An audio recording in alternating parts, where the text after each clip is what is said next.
Awas, ini mulai pembahasannya mencekam Bapak Ibu. Akibat daripada meteor, kalau jatuhnya ke kutub utara atau kutub selatan. Tapi kalau jatuhnya meteor itu di daratan, inilah yang sesuai dengan ayat dan hadis. Inilah yang terjadi.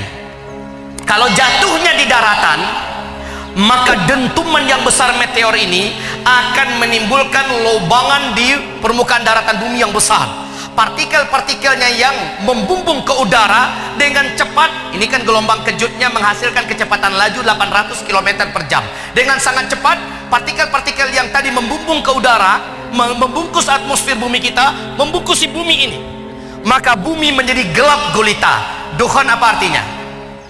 Dukhan artinya adalah kabut debu yang sangat tebal lagi panas. Kabut debu yang sangat tebal lagi panas. Saking tebalnya, kata Nabi SAW, kamu tidak mampu melihat telapak tangan kamu walaupun kamu dekatkan ke arah wajah.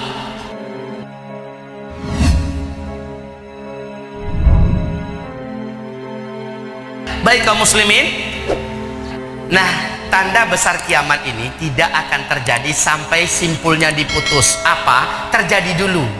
Terjadi dulu penyebab, yang karena penyebab itu muncullah tanda besar kiamat yang pertama.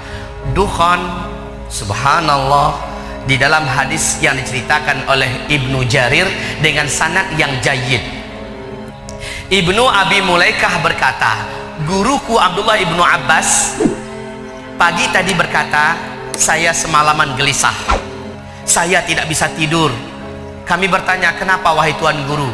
Siapa yang bercerita ini, Pak? Abdullah bin Abbas. Saya semalaman tadi nggak bisa tidur.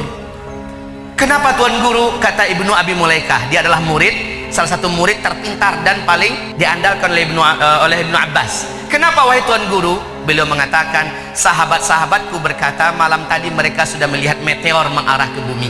Berarti besok terjadi dukhan. Ini kata Ibnu Abbas. Coba lihat bagaimana yakinnya para sahabat bahwa zaman mereka itulah zaman tanda-tanda besar itu akan terjadi. Meteor datang mengarah ke bumi, mereka yakin besok terjadi dukhan. Sementara Bapak Ibu, bukankah dukhan itu tanda besar kiamat yang pertama? Berarti apakah dia yang dimaksud dengan simpul tadi? Iyuqta'u silk. Silk itu apa? Silk itu menurut athar dari Ibnu Abbas tadi, dia adalah hantaman meteor menabrak bumi. Baik, berarti dukhan hanya terjadi apabila bumi sudah mengalami hantaman dan serangan meteor. Yang belajar ilmu fisika atau ilmu astronomi pasti kenal dengan ulasan-ulasan pembahasan NASA. Karena urusan perbintangan, urusan ruang angkasa tidak akan lepas daripada kupasan NASA Amerika Serikat. Baik kaum muslimin, 43 tahun yang lalu NASA sudah mengumumkan bahwa 2013 ke atas bumi kita memasuki arus sungai meteor di ruang angkasa. Kecepatan meteor di ruang angkasa Bapak Ibu, satu meteor itu kecepatannya 120.000 km per jam. Besarnya meteor antar satu dengan yang lain itu beda-beda. Ada yang sangat besar, ada yang kecil. Nah, kalau seandainya meteor ini garis diameternya, satu meteor saja garis diameternya 2 km saja, menurut Michel Penn, beliau adalah seniornya pakar astronomi dunia yang menjadi rujukan juga oleh NASA Amerika Serikat. Michel Penn mengatakan, kalau satu meteor saja yang garis diameternya 2 km menghantam bumi, kekuatan ledakan yang akan dihasilkannya sama dengan 1 juta kali lipat bom nuklir yang dulu pernah menghantam Nagasaki dan Hiroshima. 1 juta kali lipat. 1 juta kali lipat bom nuklir. Sehingga kalau meteor ini jatuhnya ke laut, kata Michel Penn, jatuhnya ke laut akan menimbulkan gelombang tsunami setinggi 230 meter. 230 meter kalau jatuhnya ke laut, Pak. Dan itu kecepatannya Masya Allah, kecepatannya ratusan kilometer per jam. Kecepatan tsunami itu maksud saya. Kalau jatuhnya di kutub utara atau di kutub selatan, kata Michel Penn, kutub itu kan ada gunung es abadi di sana. Apabila dia menghantam kutub utara atau kutub selatan ini, maka akan melelehlah gunung es abadi tersebut. Akibatnya permukaan air laut akan naik 7 meter lagi satu bumi, 7 meter. Seluruh kota-kota yang dibangun di tepi pantai, apalagi Belanda, Jepang, ya, yang rendah dari laut atau dekat saja jaraknya, tenggelam semua. Dan Nabi memang menubuatkan di hadis lain, di akhir zaman akan banyak penenggelaman negeri-negeri dan kota-kota, kata Rasulullah Sallallahu Alaihi Wasallam. Awas, ini mulai pembahasannya mencekam Bapak Ibu. Akibat daripada meteor, kalau jatuhnya ke kutub utara atau kutub selatan. Tapi kalau jatuhnya meteor itu di daratan, inilah yang sesuai dengan ayat dan hadis. Inilah yang terjadi.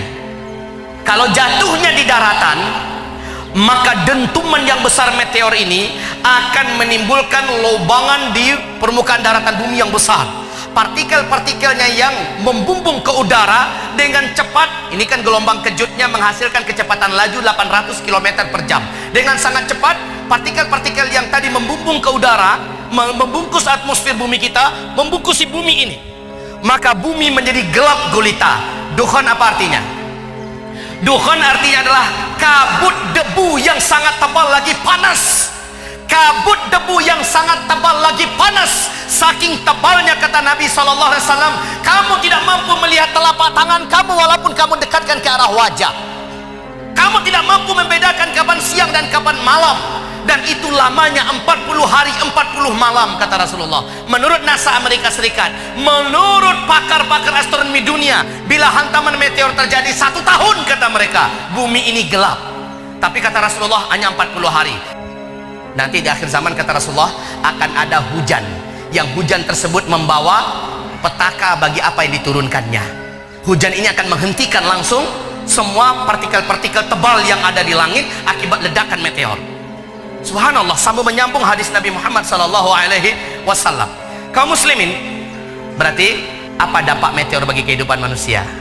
Kalau jatuh ke bumi, dampaknya, kata Rasulullah, seluruh orang kafir di muka bumi ini yang tidak sempat menyelamatkan diri, orang kafir yang nggak sempat menyelamatkan diri, dan orang Islam yang minim amal soleh, orang Islam yang banyak dosa, sama menderitanya dengan orang-orang kafir yang tidak sempat menyelamatkan diri itu. Apa yang terjadi? Kata Rasulullah SAW, kulit mereka melepuh, wajah mereka seperti meleleh, dari mulut mereka, dari hidung mereka mengeluarkan asap, dari lubang dubur mereka mengeluarkan asap, jantung dan paru-paru mereka bagaikan terasa terbakar. Sementara, kata Rasulullah, orang yang beriman, yang amal solehnya sebelum kejadian itu banyak, Allah jadikan berkat iman dan amal solehnya, dia selamat. Ketika dukhan selesai, bumi kembali terang, maka saat itu orang beriman hanya seperti terserang flu dan demam saja sedikit. Masya Allah, kita utuh Pak. Tapi orang-orang kafir yang nggak sempat menyelamatkan diri, meleleh, wajahnya menjadi jelek. Kaum muslimin yang kami muliakan, ini dampak daripada meteor. Sekarang terjawab sudah, kenapa Amerika Serikat di akhir 2012 sudah merampungkan pengerjaan bunker raksasa mereka yang ke-6. Nabi mengatakan, apabila nanti dukhon meteor akan menghantam bumi, kata Rasulullah, ya, tandanya bumi dikelilingi oleh bintang berekor selama 3-7 hari berturut-turut. Satu bumi bisa menyaksikan kejadian itu, satu bumi. Kalau itu sudah kalian saksikan, kata Rasulullah SAW, maka persiapkanlah makanan untuk diri kalian dan keluarga kalian yang bisa bertahan selama 1 tahun ke depan. Ini perintah Nabi Muhammad SAW. Perintah Nabi ini Amerika sudah buat duluan. Ketika dukhan terjadi, hantaman meteor terjadi, kata Rasulullah, sembunyilah kamu ke dalam rumah kamu, tutup pintu rumah kamu kuat-kuat, dan tutuplah jendela rapat-rapat, ventilasinya tutup semua, masuk ke dalam kamar, tutup pintu kamar kamu, kata Rasulullah, dan bersembunyilah kamu di dalam selimut, dan menghadaplah ke arah kiblat, sujudlah di dalam selimut itu ke arah kiblat, bacalah subhanal quddus, subhanal quddus, subhanal quddus, rabbunal quddus. Yang melakukan itu dia akan selamat, yang tidak melakukan itu dia tidak akan selamat. Perintah Nabi yang seperti ini dipahami oleh orang-orang kafir di barat dan orang-orang kafir di timur dengan pemahaman yang lebih realistis. Mereka kan bersembunyi ke tempat yang lebih dalam, sampai ke dalam selimut, ya. Mereka memahami dengan buat bunker ke bawah tanah. Jadi yang ngamalkan perintah Nabi itu mereka, Pak. Mereka itu percaya dengan hadis Nabi. Mereka baca, Pak. Mereka membaca hadis Nabi, mereka yang persiapkannya. Lah kita nggak membaca dan juga nggak persiapan. Cuma mengandalkan iman doang. Coba saya ulangi, Amerika akhir 2012 sudah menyelesaikan bunker raksasa yang ke-6. Rusia sudah selesai bunker raksasanya yang ke-3. Inggris sudah menyelesaikan bunker raksasa. Australia sudah menyelesaikan bunker raksasa. Perancis sudah menyelesaikan bunker raksasanya. Bahkan negara tetangga kita, Singapura, juga sudah menyelesaikan 1 bunker raksasa, tetapi besarnya setengah daripada bunker Amerika, yang hanya mampu menampung 250.000 manusia. Kalau Singapura, Indonesia udah punya bunker belum? Lalu kemana Bapak lari nanti? Kemana Ibu lari, Bu? Bunkernya nggak ada.